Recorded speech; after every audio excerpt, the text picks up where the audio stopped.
नमस्कार। About India channel में मैं अनिल केसी आपका स्वागत करता हूं।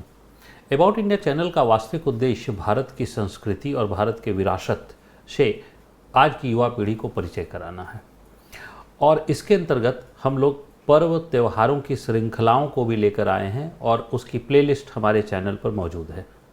उसके अंतर्गत आज जो हम लोग श्रृंखला लेकर आए हैं वह है रामनवमी। रामनवमी हिंदुओं के अंतर्गत एक बड़ा पवित्र त्यौहार है, तो हम लोग ये जानने का प्रयास करें कि रामनवमी क्या है, रामनवमी का क्या महत्व है और रामनवमी किस प्रकार मनाई जाती है। तो आइए हम लोग देखने का प्रयास करते हैं कि रामनवमी क्या है। तो देखिए, हिंदू कैलेंडर, जैसा कि मैंने कई बार चर्चाएं की हैं कि कैलेंडर अलग अलग प्रकार के होते हैं, तो हिंदू कैलेंडर, जिसे हम लोग विक्रम कैलेंडर के रूप में भी जानते हैं, के अनुसार, हिंदू कैलेंडर के अनुसार चैत्र माह के शुक्ल पक्ष की नवमी को, यानी नवमी तिथि को रामनवमी का त्यौहार मनाया जाता है। ध्यान से समझिए कि क्या है कि चैत्र माह शुक्ल पक्ष की नवमी को रामनवमी का त्यौहार में, इसीलिए जो है नवमी जो है वह यहाँ शब्द जो है यहाँ हमें सफिक्स में देखने को मिलता है, त्यौहार मनाया जाता है। शास्त्रों की व्याख्या के अनुसार, जो शास्त्र हमारे कहते हैं, उन शास्त्रों की व्याख्या के अनुसार इसी दिन जो है, इस दिन ही भगवान राम का जन्म जो है वह अयोध्या में हुआ था। तो भगवान राम कौन थे? तो भगवान राम को हमारी मान्यता है कि ये भगवान विष्णु के 7वें अवतार थे और भगवान राम जो है का जन्म इसी तिथि को हुआ है। यानी भगवान राम जो है वह हम लोग एक श्याम वर्णी भगवान के रूप में ही स्वीकार करते हैं। यानी श्याम वर्णी भगवान क्यों? क्योंकि जो है वह भारत में अधिकांश लोग जो है वह कैसे हैं? श्याम वर्णी। इसलिए हम लोगों ने, चूँकि देवता का जन्म जो है वह हुआ है इस धरती पर, इसलिए उसकी कल्पना भी हम लोग जो है वह ने किस रूप में की है? श्याम वर्णी के रूप में, यानी श्याम वर्ण जो है वह। अब देखिए क्या है कि हिंदू धर्म में जो है वह ईश्वर अजन्मे हैं। यानी जैसे भगवान विष्णु का कब जन्म हुआ नहीं कहा जा सकता, भगवान शिव का जन्म कब हुआ, भगवान ब्रह्मा का कब जन्म हुआ नहीं, क्यों? क्योंकि अजन्मे हैं और जिसका जन्म नहीं होता है उसकी मृत्यु भी नहीं हो सकती। इसलिए भगवान विष्णु, भगवान शिव, भगवान ब्रह्मा, इनकी न तो जन्म हो सकती है न मृत्यु हो सकती है, तो ये अजन्मे हैं। लेकिन जो है वह देखिए क्या है कि सामान्य जन, जो सामान्य जन हैं, इस धरती पर रहने वाले जो मानव हैं, सामान्य जन, उनमें तो जन्म और मृत्यु दोनों हो रहे हैं।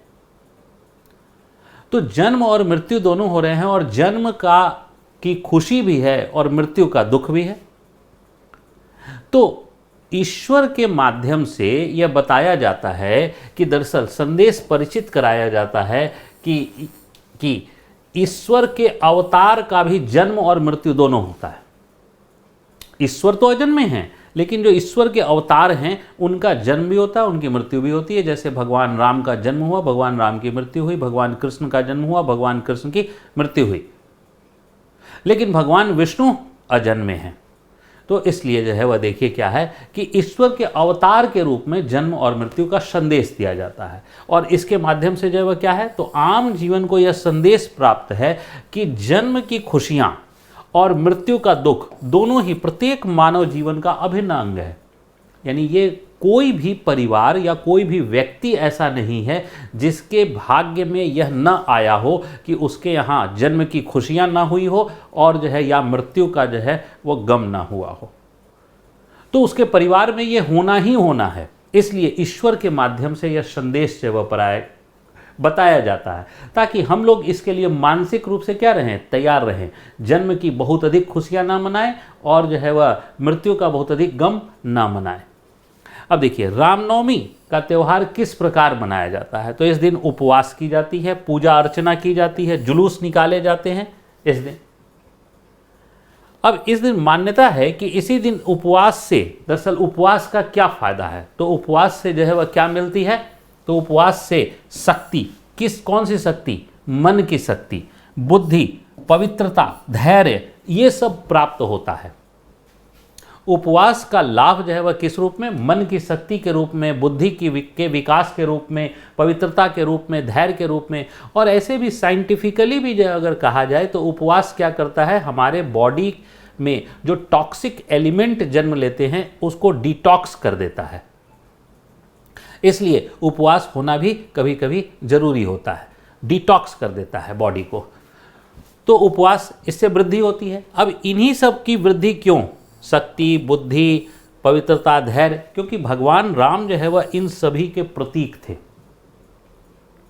अगर हम अपने ईश्वर को देखें तो ईश्वर हमारे इन्हीं सब के प्रतीक हैं।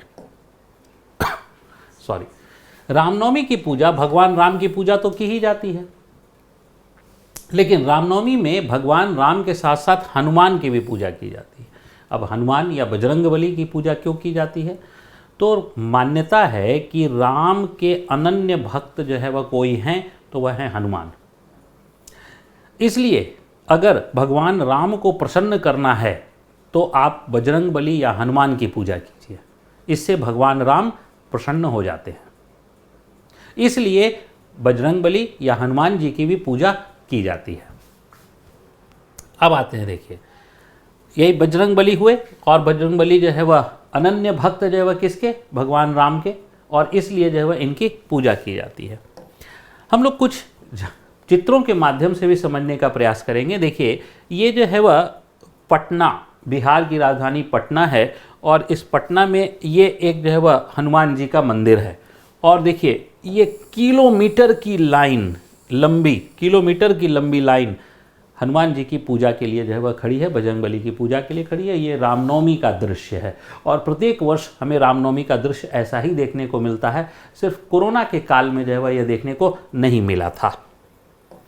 इसके बाद ये जुलूस देखिए कि किलोमीटर किलोमीटर लंबा जो है वह जुलूस जो है वह प्रत्येक शहरों में, भारत के प्रत्येक शहरों में जो है वह जुलूस निकलते हैं, और लंबे लंबे जुलूस जो है वह होते हैं।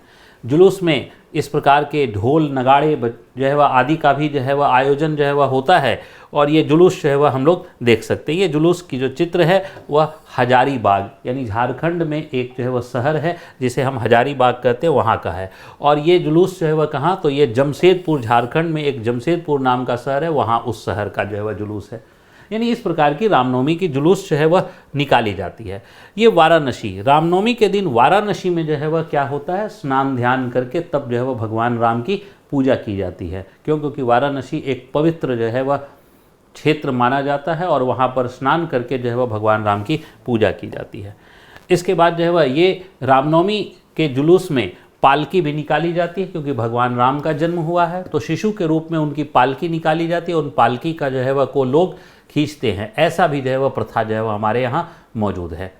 तो रामनवमी के बारे में एक संक्षिप्त सा परिचय यहीं तक था। मैं अनिल केसरी आपका धन्यवाद करता हूँ। जय हिंद।